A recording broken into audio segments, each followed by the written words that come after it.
Raw Dandy Golf here. This channel is all things golf. Really been wanting to do some sit-down golf chats with people in the golf world. So today I'm out at Sugar Tree Golf Club, a little outside of Dallas-Fort Worth. It's a great place. We got JJ Killeen here. He's the co-owner now of this. They're rebranding as Brazos Club in the spring.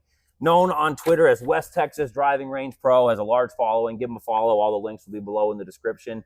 But JJ Killeen, former TCU player, played on the Nationwide Tour, was Player of the Year in 2011, played on the PGA Tour in 2012, played in the PGA Championship as recently as 2023. So I'm thrilled to have JJ here today and just ask him some questions. Really curious on his development growing up in the game. So I want to ask him some of those questions, and especially other people that have aspiring junior golfers, kind of some benchmarks that they can look for, and just interested to have see what we have to say. So thanks for joining, JJ. Really appreciate it. For sure. That's pretty good. You memorized all that. You like wrote it down, but it doesn't matter. You memorized it, so that was perfect. Love it.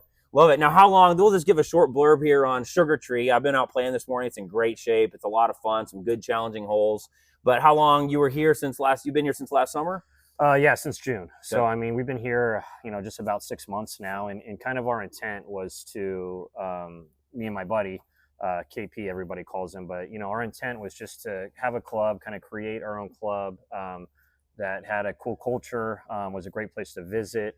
We're both golfers, and, we played all sorts of great golf courses. So we kind of know what we want to look for in a course, but also there's some things and some, different types of things we can experiment with to make it our own. Okay. And I love it too because, obviously we have memberships. We have a lot of members out here that support the club, but we also are public. So if someone wants to come out and play it, they can expect conditions like a private course, but have the opportunity to pay it, to play as a public golfer. So it's cool. Yeah, it's very nice. They got a lodge here that you can stay on site. So you can get some stay and play stuff. I'll put some pictures up. It was a beautiful morning out here this morning. We're the Friday before Christmas, but it's in just a beautiful morning here in Texas.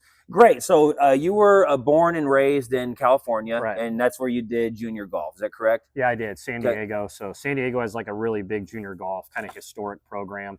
Obviously the weather's good there, but when I was a little kid, like Phil Mickelson was at ASU, he's from San Diego. So, but there's just a ton of good golfers there, can play all year long. So that's where I began playing junior golf, but I kind of did all the sports there really. So later on down the road, when my family moved to Texas, when I was a junior in high school, is kind of when I focused only on golf really at that time. Okay. When would you say you started golf? Probably 7 or 8 years old. I think I was playing. I'd go out, once a week. Okay. Sunday mornings we played my dad and my grandpa. Okay. And my dad kind of really didn't have a lesson until I was like 16 years old. He was a good golfer. He taught me how to play. So that's how I did it. Now it's a little different with kids. We have all these, different TrackMan, launch monitors, analytics, like all sorts of different things that they improve faster. But it was beneficial for me playing all sorts of other sports and just learning how to compete and do things like that before sticking with golf. Sure, and that was one of my questions, was if anyone in the family golfed, and your dad and grandpa dad, so you were playing with them, so that's great. Now, when did you start kind of doing junior tournaments, would you say? Yeah, probably 8. I think when I was 8 years old, kind of in that summer, the San Diego County Junior Golf Program, they'd have a bunch of tournaments kind of just around San Diego County, really. And probably play, 10, 20 tournaments or whatever in the summer. There'd be a couple a week, a couple of bigger ones. And, yeah, you got to play against some good guys. There was one called Junior World, which is big in San Diego. And I think when I was like 10 and 12, you finished top 4, and then we went to Japan and played for Team USA or whatever. So it was cool. Opened up a lot of doors to junior golf program there. Yeah, well, and that sounded like early on you had a lot of tournament experience. Yeah, which really helps. I myself, I kind of started later, like mid to late teens. I did not play top junior golf. I played junior golf, but I didn't even play golf in college, but played a lot more golf after I graduated high school. So that tournament experience, what would you say, I mean, from when you were growing up and were a junior playing the game, what's some advantages, and you maybe already referred to this with kind of the TrackMan and all the analytics, what are some advantages that the junior players have today that you didn't have in your era? Yeah, I mean, there's not really a lot more advantages necessarily because everybody had, access to the same stuff at the time, right? So I mean, and there was a ton of good golfers when I was playing, but yeah, I mean, just being able to compete in a tournament, guys get nervous. You just get used to it the more you do. I remember when I was a kid, you get guys throwing up, getting nervous, whatever it is before a big game. Throwing up in any other sport? No, any sport, okay, right? Yeah. Like guys do it all the time in other sports. I know, but the more you play and the more you get used to just the situation and normalize it, it just gets a little bit easier. And especially golf, I mean, it's such a mental component. You're only hitting shots for a couple minutes, during 4 hours or 5 hours or whatever. So just being used to competing against, other guys and realizing how important, over 72 holes, like one shot really can mean as a pro, hundreds of thousands of $1 million, and as an amateur, costing yourself qualifying for something or winning something. So game management, things like that really comes with tournament experience more than anything. And there's really no replacement for that tournament experience, playing against good competition. No, there's have all those reps. Right. There is. And I mean, it's just, it counts. So, I mean, even if you're playing by yourself, trying to shoot the lowest score you can, somebody might feel nervous or pressure doing that. But at the end of the day, if it's just with your buddies, you're relaxed, as a different environment. A tournament is just, it makes everything else a lot kind of easier after that, right? Yeah. Do you have any early memories of junior golf? Any memories that stick out from those junior days? We're talking 9, 10, 11, 12, anything from that? No, I mean, I just playing and competing as a kid, really. I think it's important for kids to do that. It's nice because golf, you get stuck with older people playing, like at a golf course, wherever you grew up. I grew up at one called San Diego Country Club. Play with your dad's buddies or grandpa's buddies or whatever, and like you got to learn the etiquette. You got to have manners. You got to know how to hang around adults. So I think that's the most important component to a lot of it. And then in tournaments and things like that, just competing against other kids the whole time, being able to stack up, that's cool because you all have like one place that you're all going, at the same, because everybody probably plays at a different course or does, whatever. In a tournament, you're all coming together to try to beat each other. Awesome. Now, you played a lot of different sports. You got into golf. What's your earliest memory of like aspiring to play pro golf? Was that a thing when you were 10, 11, 12, or were you just trying to be as good of a golfer as you could? No, it was. I mean, I always wanted to do it. When I was a kid, golf wasn't as popular. When I was like 16, I think maybe when Tiger won the Masters. Okay. It's like 97 Masters. So that was obviously like a massive, I was maybe 15, but that was a massive like point in the switch of golf, right? Yeah. Golf became cool. It wasn't like this nerdy sport or whatever. Yeah. And I wanted to do it before that, but then, after that kind of happened, golf really became popular and on TV more and all the things. So the cool thing is like if you see constant improvement and you're competing against the best, that you can do it, right? So I was doing that at the time, so I knew I had a chance to keep progressing. I mean, be one thing if you're finishing last in tournaments or barely making your team in high school or whatever. Pretty unrealistic to think you can play professional golf, right? Yeah. And then, but if you're competing against those guys, beating them, and you're like, I'm gonna have to play against the best one day, and you're doing that there and keep getting better, then it's something that I think I realized that I could do then. Okay, that's great. So that consistent improvement. Now, was there when you were on that path and you were, benchmarks, like especially aspiring junior golfers right now, golf is so competitive now. There's so many really good players, especially in the junior game. There's so many top-notch tournaments, things like that. But for yourself, you mentioned that consistent improvement.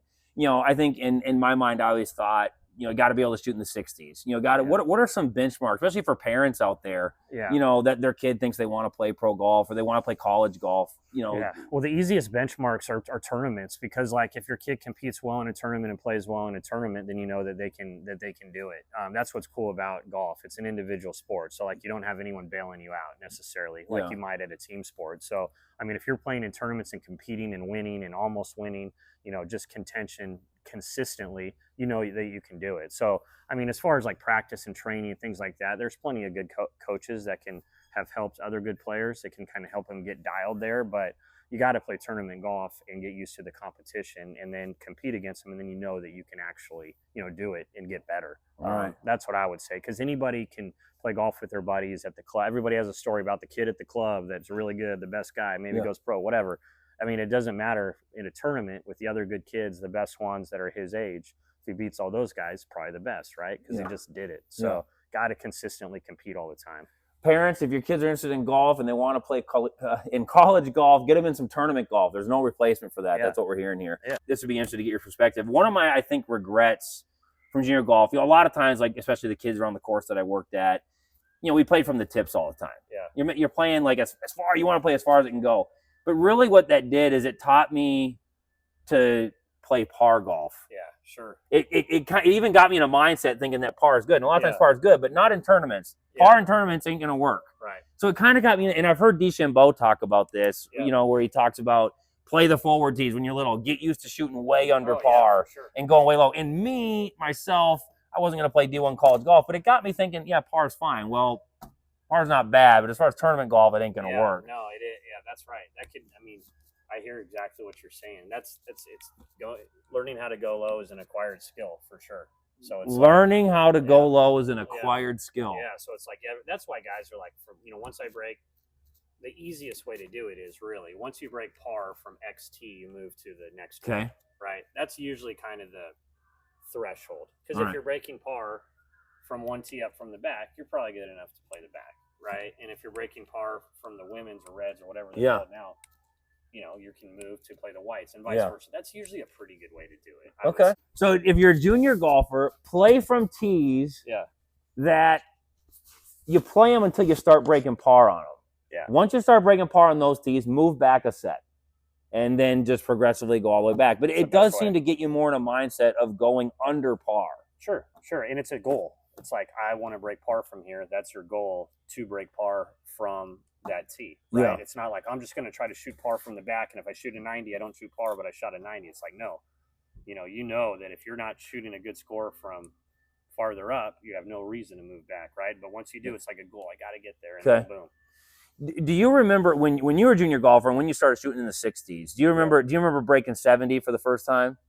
Do you have you do? I do. Yeah. Okay. Yeah, I think I was 12 years old, and I think it was like on Easter or whatever. I think I broke 70 playing with my parents. Yeah, it was great. It was awesome. So I remember that. I remember Easter Sunday, 12 years old. Yeah, and I think the first time I broke 80 was when I was 11, the year before. Okay. So I mean, you can tell like how development can happen, because it's 10 shots or whatever. Yeah. But I remember that, and it was cool, great experience. Once you broke 70 at 12 years old, was there a switch in your mind that got you then thinking 60s? Was there a 60s mindset then, Yeah, no, I mean, you just knowing that you can do it is, and the course I played, San Diego Country Club, there's courses that are easier than other courses, obviously. And it was pretty tough. Okay. Great greens, difficult. And, knowing you can do it is something, it's just nice, because you don't know you can do something until it actually happens. Yeah. Right? So, I mean, once you're from there, it's like sky's the limit. You can shoot, keep trying to shoot low. So moving into the high school, you moved to Texas, right? You said with your family when you were a junior in high school. Right. Coronado High School? Yeah, Coronado in Lubbock, Texas. Okay. Yeah.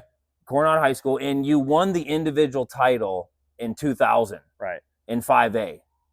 Yes. What's some memories that you have of that? Yeah, it was cool. So I moved there my junior year, and so at that time, 5A in Texas was the biggest one. So we had a good, there was a lot of good junior golfers in Texas, especially. But my buddy Martin Flores, who just recently kind of stopped playing on tour, played PGA Tour for a long time. I think the year before I moved there, sophomore year, he won. And then right when I moved there, Hunter Mahan won. He's our age. And then I won our senior year. And then, we all ended up playing on the PGA Tour together or whatever. But it's cool because in Texas, there's just so much competition. We won that. I don't even know if Coronado, I have no idea if they've even won a state championship or anything in any sport since then, but it was pretty cool. So we had the team won also. So we had a really good team. I think maybe all 5 of the guys on our team actually played D1 golf also. Wow. So that's pretty rare for all high on the school. same high school team. Yeah, so we were pretty good out in Lubbock, which Lubbock's got, it's Texas Tech. There's 250, 300,000 people maybe, so big enough, but not like the Dallas schools and other schools that are powerhouses there. So that was cool to kind of beat all those schools. As you were wrapping up your high school career and doing that, how did TCU come into play, as far as going to play golf at TCU? Was that a school that always was recruiting you? You wanted to play there? Or how did that shake out? Yeah, I mean, I really would have played anywhere. So, I mean, I wasn't super heavily recruited because I was playing all these other sports in high school. I played football and basketball till I moved to Texas my junior year.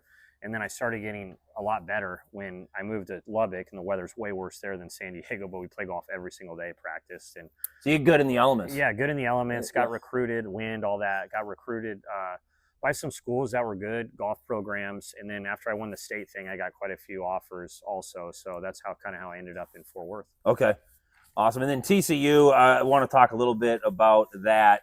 You guys had some great teams at TCU as well. Yeah, you guys won 4 conference championships. Yep. Yeah, we're 4. So now they're in the Big 12, so it's a bigger conference. But the golf conference was still pretty strong. I think my freshman year, Graham McDowell was at like UAB, yeah, we had a great team. Okay. So we killed everybody at conference every year. In 2005, you were Conference USA Player of the Year, right? Yep. Okay. Yeah. So when you were in college, the development in college, you win the state high school tournament, you go in, you play right away as a freshman. You know, could you feel yourself getting better in college? What was kind of your development once you were actually in college, playing D1 golf, winning conference championships?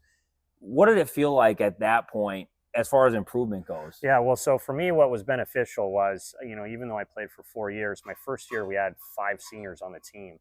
So I actually redshirted. My first year. So I got a whole year to hang out, practice, and I was making events. But if you decide to redshirt, you can only play a certain amount. So I got to play, practice, learn all the courses, do all that. Just what it was like to be a college golfer, because a lot of kids will fizzle out. They're used to like hand holding in high school, with regimented every day. Like Coach Monago was our coach at TCU, and I loved it because he treated us like pros. So I mean, it was up to you to get better. He provided all the resources, great golf courses to play all over Fort Worth. But just getting used to college takes a minute. But that was a good deal for me. And then from then played, the whole time. What was the home course at TCU when you were there in school? Mostly Colonial, yeah. It's right there on campus there. We play Colonial, Mira Vista, Ridgely, Shady Oaks, Rivercrest. That was kind all of the nice ones. All the nice ones, yeah. That was kind of our lineup there. Awesome. Now, you were in college, 2003, so you're kind of in the middle of, you're playing really well. The team is winning conference championships. You qualified for U.S. Amateur. Yeah. You made the round of 16. I mean, just very prolific to make the final 16 in U.S. Amateur. And there was a 50-year-old gentleman there, George Zeringer. Is that how you pronounce his name? Yeah. Now, I'm 43, or I'm 41, you're 43, so I'm a couple years younger than you. Now and having a family, I mean, I can't imagine a 50-year-old. What's your particular memory? I mean, what an accomplishment. He was good. I think he won the U.S. Mid-Am that same year, too, which is a lot of younger guys, too. It's like 25 years old. Yeah, he was good. He beat a lot of he's 50 years old. Yeah. I mean, they beat my ass. I mean, that's for sure. But we played a lot of, the U.S. Am I played in, I don't know how many I played in, probably 4 or 5, and I never played really great until that one. And you play amazing, like Wingfoot, Marion, all this stuff. And I played in high school and I shot 1,000,000. And 64 make the match play, and I think they start with like 320. So it's a massive field. And it's hard to qualify for. Very hard. But that was a cool experience. We played Oakmont. Yeah, losing to him wasn't ideal, but yeah, he just plotted his way around and beat me. That's amazing. I mean, now being 41 years old, I'm thinking 9 years from now, and then to go. I mean, U.S. Amateur has all the elite college players pretty much. So just very interesting. Yeah. You can probably relate a little bit. I know you still play good golf, but 7 years from 50, you're probably thinking, wow, to make the final 16 at USAM would be quite something. It's not as much of a power game when you start getting to those like US Open style courses, right? Okay. Like, I mean, just because there's rough, and if you hit the fairway, it rolls 50 yards. If you land in the rough, it rolls 0. So, I mean, there's game management, things like that. But no, it was a good experience. That's cool. That's cool. That's awesome. I mean, it's a huge accomplishment to make the final 16. And like you said, you played in other U.S. amateurs. You turned pro in 2005, so right after college. You started the mini tour stuff. Right. And you joined the nationwide tour in 2008, I believe. What's some early memories of the mini tour life when you were starting to grind out the pro game? I mean, I liked it. When you're a kid, or younger or whatever. I wasn't a kid, I guess. But when I graduated from college, like, you enjoy the grind of that, right? Okay. It's like, I'm a pro now. That's my job. I'm going to work hard. You get older, and you move back. It sucks. Like, you don't want to do it. Guys get defeated and things like that. But your goal is to reach the PGA Tour. So, I mean, it was great. I think I finished school in 2005, played some mini tours, missed the Q school, and Q school's tough. I mean, even back then it was $5,000. You had to go through 3 rounds, and it's all pros the whole time. And I did all mini tours for, again, missed the Q school. And then the next year is when I got through, and I was actually playing the worst out of all of them at first stage. I shot a 40 on the front. I was one off the number, shot 40 on the front, but 30 on the back. Whoa. Got in on the number. Then I finished like Hold fourth on, at you shot second. 40, 30. Yeah, Q school, which is pretty good. Pretty good. Because if you don't make, it's all about Q school. And some guys are like, well, I'm a pro, but I won't go to Q school. I'm like, you're not a pro. You're just wasting your time, basically. Yeah. Because like that's how you go. I mean, that was the path. It's the only path. Yeah. So yeah, I got through. And then how hard was it to go from mini tour to nationwide? the jump is different just because the players are better. Like at every level, the players get better until you're at the PGA Tour, best players in the world. But being out there is kind of like a sense of relief knowing that you made it there too. Yeah. So I actually played pretty. I mean, my first year, I think I finished top 60s full exempt. I think I did that every year, and then I finished first the next one. So I mean, I liked it. The courses are harder than mini tours. They're still easy compared to PGA Tour, but I don't know. I always felt comfortable out there. Okay. I went to Q school a few other times after that, but I had full status on Nationwide. Web.com. It changes names. Yep. So I went back to Q school, but just to get my PGA Tour card. So there's a little less stress there. But yeah, I played Korn, Ferry, Nationwide for 4 years, and then I ended up playing really well my last year there before I went to the PGA Tour. That's what I was, the 2011 was the big year. So you had been on the Nationwide Tour for a few years. That year, you get Player of the Year. You were the top money winner. Yeah. You won back-to-back weeks. You won in Utah. You won in Nebraska. Now, you had already been on the Nationwide Tour for a few years. Your perspective looking back, and I know sometimes our memories change as we get a little older, whatever, but did you feel like you were playing a lot better? You had already been on the Nationwide Tour for a few years. Did you think, man, it's really clicking, or were you just playing right at the right time and you'd always done that? Well, I mean, I played. What's kind of your memory of that? Yeah, I was a lot more consistent. I switched to a guy named Chris O'Connell, who actually teaches in Dallas. He's a great teacher. Okay. Him and Matt Kuchar and another one of my buddies, Jason Schultz. Okay. Jason kind of directed me toward him, and he's made Kuchar like one of the most consistent guys ever. And no, but it was different. I played well all year. I think I had like 7 top 5s. Okay. I won a couple, but almost won quite a few more.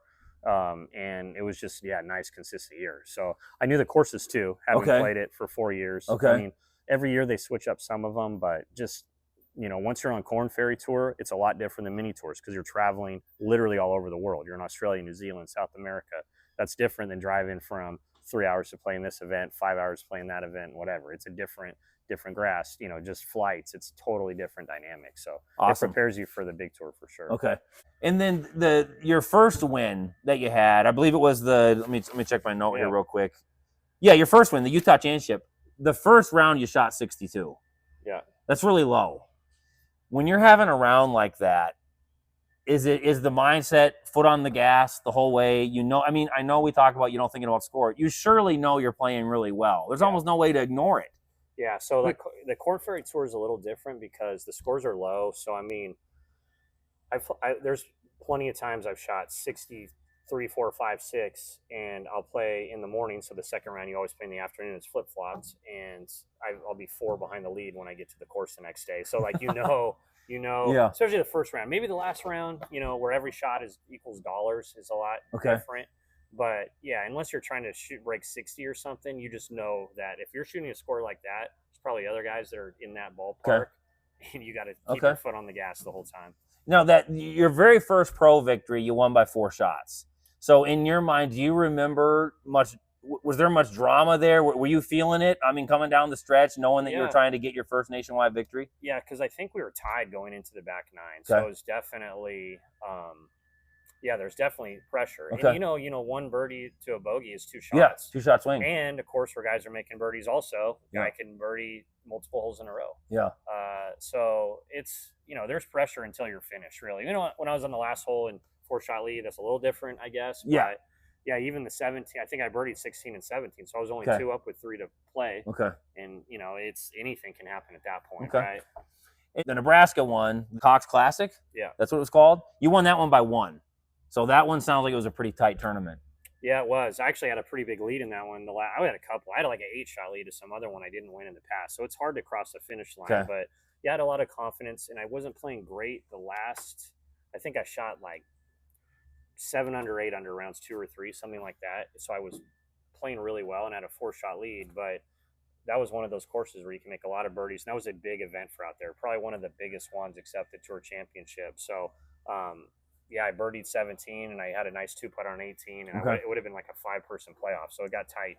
Would you agree with this statement? I've heard this statement, when you're feeling really confident, you don't know how there's any way you can lose it. When you're not feeling confident, you don't feel like there's any way you can get it back. Did you experience that in the pro game? I mean, anyone with golf, I think, has kind of been in that mode at some point or another. But do you agree with that statement? Yeah, I mean, you got to protect your confidence at all costs for sure. But if you're not confident playing golf, you can shoot a million. Okay. I mean, you really can. It's even on the PGA Tour. Like, it's guys that are confident in their game, even when they don't have their best stuff, they can probably draw an experience. It goes a long way having that confidence for sure. If you're not confident in golf, you can shoot a million. Yeah, that's for sure. Everybody I can attest to that. Everybody knows that. I mean, things can start going like, things can always be better and things can always be worse, like no matter what. Yeah. I mean, if you're 10 under par, you could probably be 12. If you're 10 over par, you could be 20 perhaps, So it's like, you got to be pretty realistic, like with your mind space when you're playing huge tournament events. But you need to attempt to stay confident if you can. So in that year you won, you kind of would point to the consistency, course familiarity. I mean, in my mind, it seems like now the game is so strong. To me, I'm a little bit beyond a casual fan, but it seems like players really got to play good at the right time. Yeah. It seems like there's a lot of guys that are really good. They're not on the tour though, but there's a lot of guys that have the game, but they haven't maybe played good at the right time, whether that's Q School or any other big event. But that's interesting what you said there about the consistency. Was it consistency in ball striking, consistency in scoring, or kind of just a little bit of everything? Both. Yeah, scoring, obviously, you got to be consistent or you can't do it. But ball striking, too. I mean, I'd always had a pretty good short game, so that didn't change much, putting and things like that. But, yeah, consistent ball striking. And, really, the Korn Ferry Tour, the courses are a little easier. I mean, you'll have 6-7 under cuts. I think I won a couple weeks in a row, and I was 22 under each week. So you really got to go low. PGA Tour, they're a lot harder. Ball striking is like a way big priority on the PGA Tour. Okay.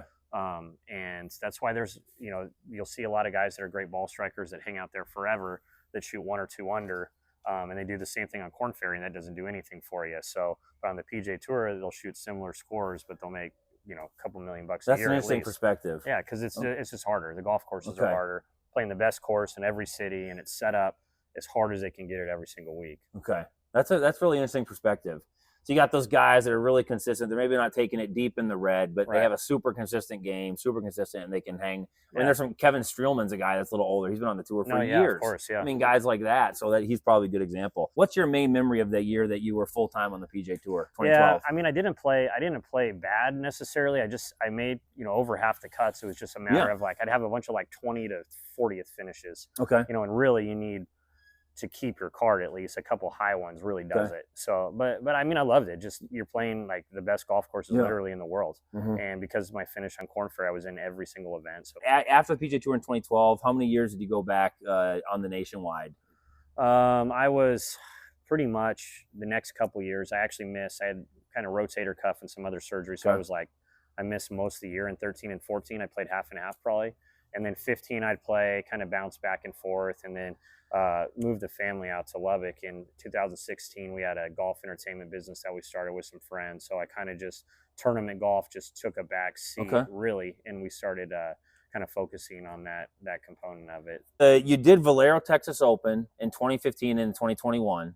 Yeah. Was that a Monday qualifying situation? Or was that? Yeah, it must have been. It must have been, yeah. So how many Monday? I want to talk a little bit about the Monday qualifiers. You've done a fair amount of them, I'm sure. Yeah. What's the mentality like in those Monday qualifiers when you're trying to get into the field? I mean, they suck. Like Monday Q info was out here. Like I did them for during COVID. I had some Korn Ferry Tour status left, and everything was kind of closed. So I did a bunch because just to try to get in, and you probably spend like $100,000 in a year doing them. And if you don't, I mean, just like 2, 3, 4 under, it's nothing. Crap, like you're missing by multiple. So even though that's really good golf, it's not good enough to make it. Not even close. So I mean, you got to shoot 6, 7, 8 under, and it's just one round. So some guys are good, better than others. I mean, somebody really good probably makes like 1 out of 5. Somebody really good at it.